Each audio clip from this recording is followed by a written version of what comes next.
Well, good morning from Sahara.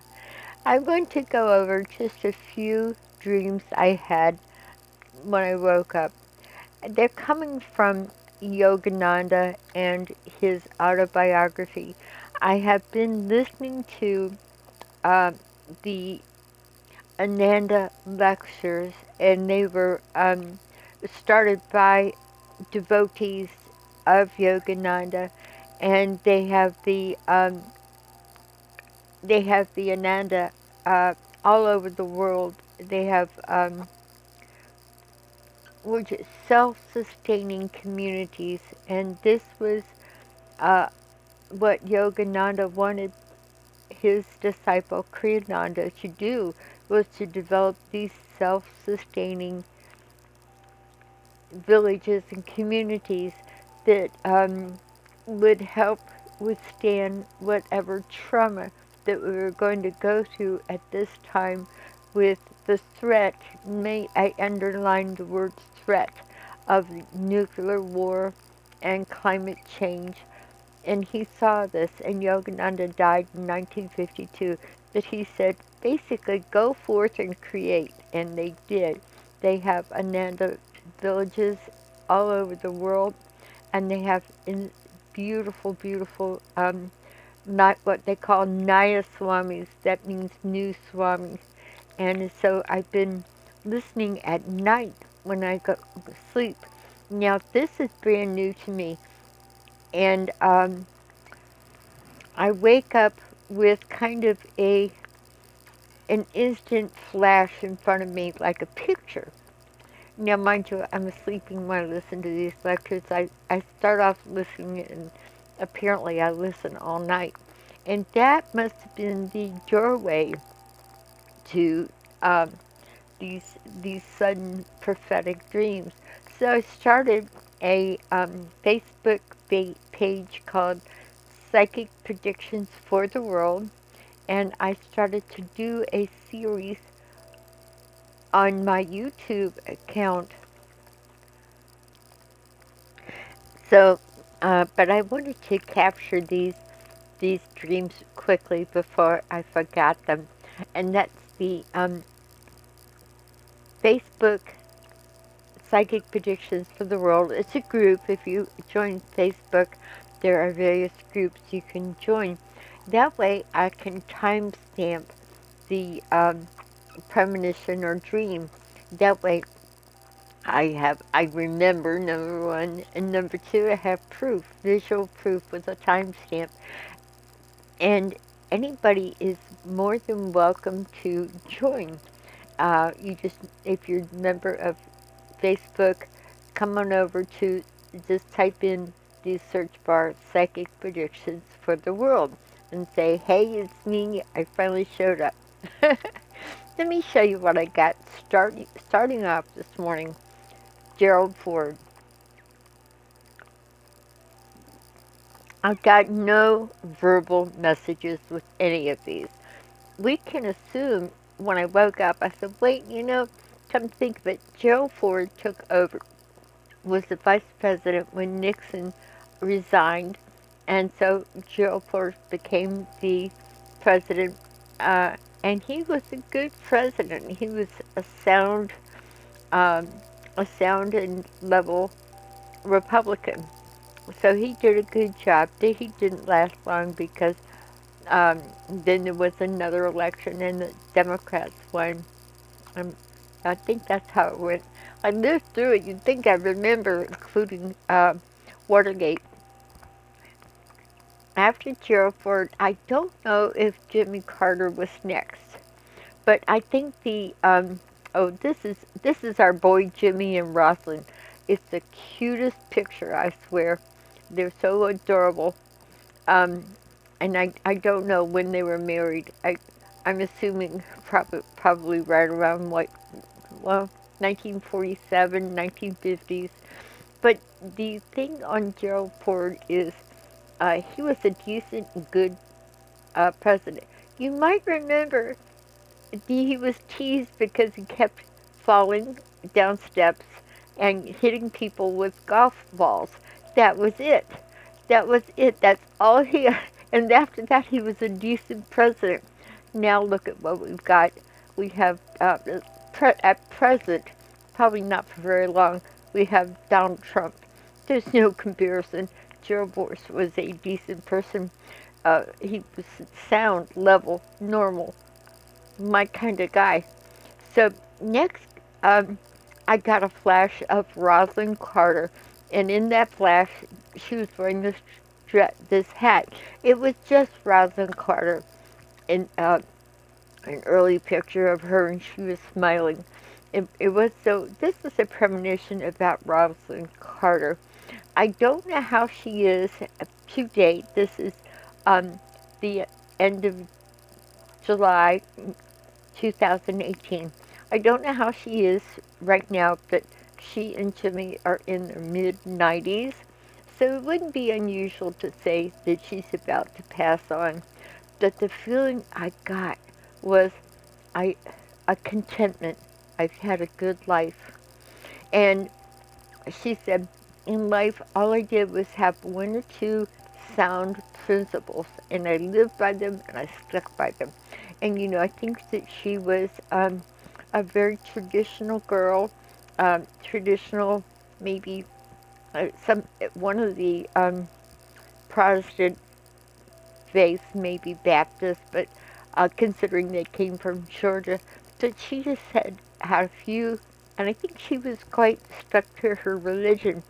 She was just a well-rounded. She said, get one or two principles and stick to them. So that was her feeling. It doesn't mean stick to a religion, but have those moral values. If you're one religion and you switch, or doesn't matter.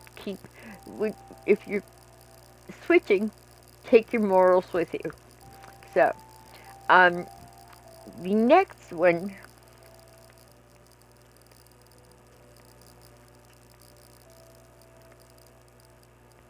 Oh, I hope I don't repeat. I just saw that my audio was not working. Let me recap. Our biography by, I think it's Crystal Clear Publishing. They're put out by Ananda.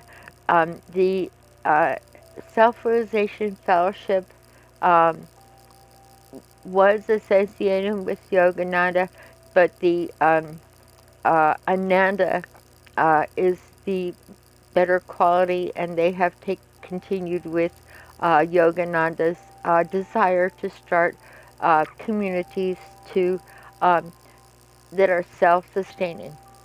Uh, I'm sorry, but I had the audio off, so I'm going to be repeating. I I focused in on this the second dream I had of South Florida, and I circled it. It's below Perrine and around Homestead. And this is once again highlighted in my dream. And I feel that something happens. Now, Florida is sinking, and but this is way too much water, even if there's a hurricane. I saw in a house that I used to live there, I was in the worst storm I'd ever seen in my life, flooding all over the place. The whole place was submerged. The house was, and a door flew open with lightning, and the hand of God threw in a handful of snakes, and it was very creepy. And the Everglades are kind of creepy, but they're important wetlands. But they're going to go, according to the second dream I've had of this area. And it's too bad. I mean, of course it's too bad. It's sad. And I think it's our karma because um, we killed all the Indians down there brutally, brutally. So it was called the Indian Wars. That's kind of nuts. Um, it wasn't any wars. It was um, people on horseback. I'm trying to remember Andrew Jackson. He was a ruthless man. He got on a horse and rode down from Washington and headed the Indian Wars. They would just go around from horses and kill Indians hanging out in the Everglades. They hunt them down like dogs. There was no war. These are helpless natives who were massacred. So that might be Florida's karma, as bad karma in this place. Also, Florida has bad karma for the way they treated black people too. Now, back over to um, this. I think I showed this to you real quick. I got a vision of an iceberg breaking off from the Arctic and floating down between near the Bering Straits and uh, kind of going down past Alaska. But I mean, gigantic like this, kind of crashing through things. But this was a picture of Iceland, and this floating on the west coast, right down the middle of the Atlantic, more or less, kind of scaring the people because it's have a iceberg headed right towards the little village, and you can see here that the ice is fairly light here, so it must be summertime. And here's like some little teeny pieces of ice in those boats, and kind of a little village here. Can you imagine seeing an iceberg like that floating by? Do you think this is a little bit more than a warning sign? And then I talked a little bit about Texas, the Vigilantes, how, and I did a YouTube, how we graduated from prisons for profit to caged children for profit. These corporations house the kids as just like they do the prisons that basically have a lot of poor ghetto black kids locked up forever. They get a per head fee. Now they're doing it with the kids. They get a per head uh, fee. They don't want to return the kids. They're making $700 a night by housing these children. Then they go on to bodies for profit.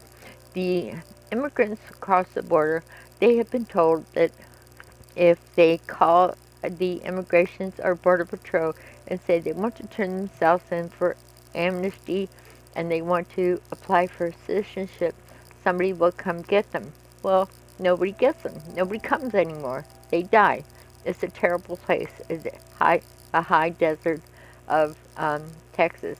I didn't pick it up for New Mexico and Arizona too much, or California, because there's other places the Mexicans can come across.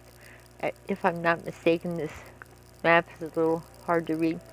So it's this, except I know when traveling, I went down to Mexico through New Mexico, and so California, Arizona, New Mexico. I'm not sure if that's. I have to get a clearer map. So anyhow, you have these people coming across, and so the border patrol, immigrations, they just wait for the people to die. When they die, they go pick up the dead bodies. They give it to the sheriff. The sheriff takes it, and this is down in Brownsville, and there's a county there that's kind of famous for this. Starts with a B. So the sheriff takes the bodies to a morgue. The morgue charges the government $1,000 per head to quote unquote process the bodies. Everybody gets kickbacks right down the lines. Now, what does the funeral home do with the bodies? They don't process them. It takes too much money to cremate or give them a decent burial, God forbid, and identify them. How about that? These immigrants have families somewhere, and they never hear from their loved one again. They have children, parents. You've got to think of it from that line of thinking. So everybody gets kickbacks. The bodies are then, the funeral home goes to pre-existing graveyards and just puts the bodies in garbage bags and dumps it in to pre-existing graves. Sometimes the bodies are put beside coffins. So if you have loved ones buried in Texas, chances are they've got company. So that's what's going on now. Housing, burying, prisons for profit. This is bodies for profit.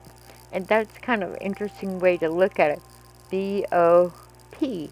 B-O-P. They're BOPs. Bodies for profit. And they do that with the ghetto kids, the black ghetto kids. I mean, really. And then those kids, their lives are over. And just black males in general. Mexican immigrants, um, they have a bounty on their head, and so do the little children. They don't want to return them. They're getting a per head fee. That's what our country has come to. Why Dallas is popped up is Texas is always threatening to succeed. Is Dallas going to become the capital of a new state? But I felt like the connection with the bodies for profit, BOP, BOPs. They're bodies for profit, and I got that connection with Dallas as if they were headquartered here, or Vigilantes coming down. I did some YouTubes previously on Vigilantes in different parts of the country. So people taking things in their own hands. So we had President Ford was the first flash I got. No explanation except it might be a reassurance that if Trump goes, maybe Pence won't be too bad. People say he's scarier than Trump, but I think that's why it's like I saw the spirit of Gerald Ford.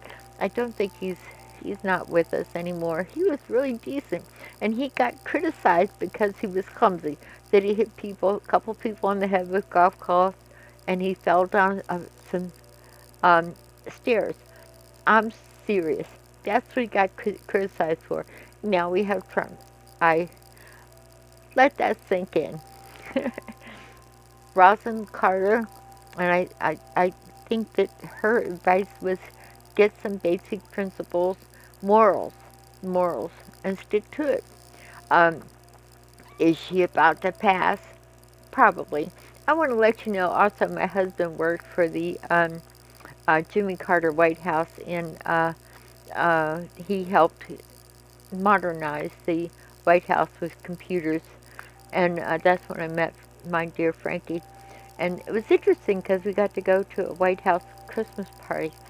So, and I talked about the ice flow uh, and Dallas and the flooding. Whatever it is, Florida is beyond flooding. And these things I get are more or less going to happen now. That Florida is sinking is possible, but it's going to take Florida 50 years to sink. This is now. So what could happen to make it had that much water? I don't know. It's too much for a flood. It was like the place was underwater, like Atlantis or something. And a beautiful Yogananda. And look up Ananda, A-N-A, Ananda. It's like banana. It goes on forever. A-N-A-A-N-D-A. It's Ananda means joy. And listen to the lectures. This is what's happening to me, and this is new, and it's every time I think I'm not going to get any, I don't even ask for the dreams. I just wake up, and it's like a flash right as I'm waking up. I don't get them during the night. It's in that in-between state. It's called betwixt and between, the state of consciousness.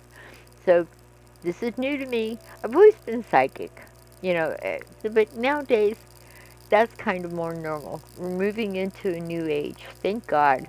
So I think so, considering what's happening politically. But here is our beautiful, I think I was most struck with beautiful Roslyn and Gerald Ford. So I'm going to say, um, see you later. Let's see. I want to wish you all sweet dreams. Namaste.